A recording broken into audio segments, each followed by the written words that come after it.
Hello বন্ধুরা, আজকে আমি তোমাদের সামনে নিয়ে আসলাম আবার এক মজার দারুণ গল্প, গোপাল ভাঁড় এবং শিবরাত্রি। তো আজকের গল্পটা হলো শিবরাত্রি নিয়ে। তো চলুন সবাই শুরু করি।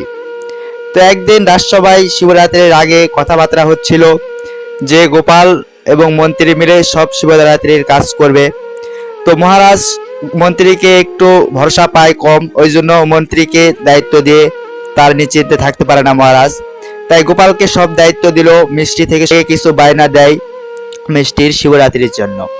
তো শিবরাত্রির উপলক্ষে তার পুরা তো হাঁটতে হাঁটতে যখন যায় সে সেখানে পৌঁছায় একটা বেল গাছের নিচে। সে দেখতে পায় সেখানে একটা পাথর, আর সেই পাথরটাকে সবাই মনে করতে থাকে শিব মূর্তি।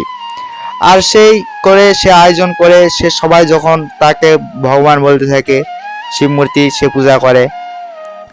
তো সে গোপালের বউ বলল, এটাই আমাদের ভগবান, বেলগাছের তলে পাইছি, এটাই আমরা পূজা করব। তো সেই বলে গোপালের গিন্নি এবং গোপাল সব আয়োজন করে ফেলে দিছে, মিষ্টি থেকে শুরু করে ফল মূল সব আয়োজন হয়ে গেছে। আর গোপাল বলল যে পণ্ডিত মশাই আসুন, আপনি এবার পূজাটা শুরু করে দিন, আমাদের রাত্রের পূজা এখানেই হবে, দিনের পূজাটা আপনি শুরু করে দিন। তো গোপাল বাবু এদিকে সবকিছু বলে যখন পূজাটা পণ্ডিত আরম্ভ করে দিল অং নম বলে, এদিকে আমার গল্পটিও আজকে এই পর্যন্ত শেষ হয়ে